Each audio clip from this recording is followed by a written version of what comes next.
భూభారతి చట్టం ద్వారా రైతులు అనేక సమస్యలు తహసీల్దార్ వద్దే పరిష్కారం అయ్యే అవకాశం ఉందని రాష్ట్ర ఐఎన్పిఆర్ మరియు రెవెన్యూ శాఖ మంత్రి పొంగులేటి శ్రీనివాసరెడ్డి అన్నారు.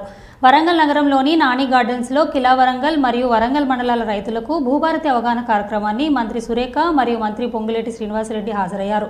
ఈ కార్యక్రమంలో మంత్రి కొండ సురేఖ, వర్ధనపేట ఎమ్మెల్యే కేఆర్ నాగరాజు, వరంగల్ జిల్లా కలెక్టర్ సత్యశారదాదేవి, వరంగల్ తహసీల్దార్, కిలా వరంగల్ తహసీల్దార్లు, రెవెన్యూ అధికారులు, వ్యవసాయ శాఖ అధికారులు, కార్పొరేటర్లు తదితరులు పాల్గొన్నారు.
వీటన్నిటినీ పరిష్కారాన్ని కనుగొనే విధంగా ఇచ్చిన మాట ప్రకారం ఇందిరమ్మ ప్రభుత్వంలో గౌరవ ముఖ్యమంత్రి రేవంత్ రెడ్డి గారి నాయకత్వంలో సుదీర్ఘంగా దేశంలోని 18 రాష్ట్రాల్లో మన అధికారులు పంపించి అక్కడ రెవెన్యూ చట్టాలను క్షుణ్ణంగా చదివి దాంట్లో పనికొచ్చే అంశాన్ని ఈ భూభారతిలో పెట్టడమే కాకుండా తెలంగాణ రాష్ట్రంలో రైతులను చర్చించడమే కాకుండా చివరికి ఆనాడు 2020 ధరణి చట్టాన్ని తయారు చేసిన నాయకులు మంచి అభిప్రాయాలు ఇస్తే వాటిని కూడా క్రోడీకరించి ఒక అద్భుతమైన సామాన్య ప్రజలు నచ్చే మెచ్చే భూభారతి చట్టం మీ దీవెనతో మన ఇందిరమ్మ ప్రభుత్వంలో తెచ్చుకున్నాం. ధరణిని గురించి నేను పెద్దగా చెప్పదలుచుకున్నాను. భూమి ఉంటుంది, ఆ భూమి సర్వే నెంబర్ ఒక దగ్గర ఉంటుంది, ఆ రైతు ఒక దగ్గర సాగులో ఉంటాడు. ఆ భూమి ఉంటుంది, పాస్బుక్ ఉండదు కానీ భూమి ఉండదు, భూమి ఉండదు కానీ పాస్బుక్ ఉండదు. ఇంటి పేరు మొదలు తప్పు పెడితే పాస్బుక్ అది చల్లదు, అసలు పేరు తప్పు పెడితే పాస్బుక్ చల్లదు. అదే రకంగా 10 ఎకరాల భూమి ఉంటే 10 గుంటల భూమి అని పడుతుంది, పట్టణ భూమి ఉంటే ప్రభుత్వ భూమి అని పడుతుంది.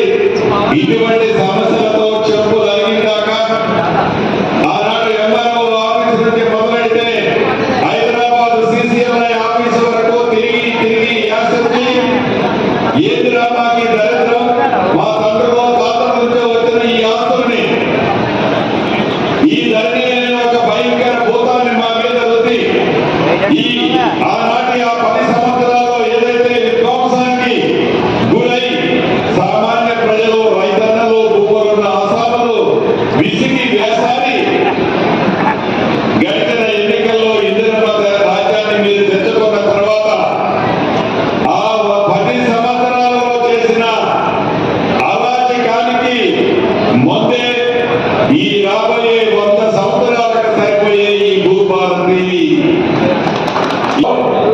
10 గుంటలు ప్రభుత్వం ఏదో అభివృద్ధి కోసం తీసుకొని ఉంటే ఆ సర్వే నెంబర్ మొత్తం కూడా ప్రభుత్వ భూమిని ధరణి పుణ్యమంటూ రికార్డులో ఎక్కింది.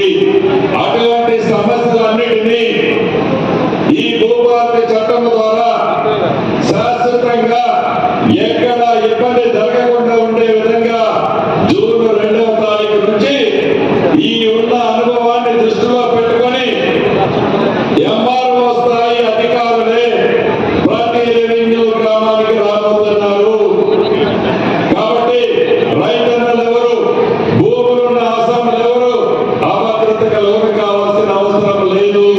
మన ఇందిరమ్మ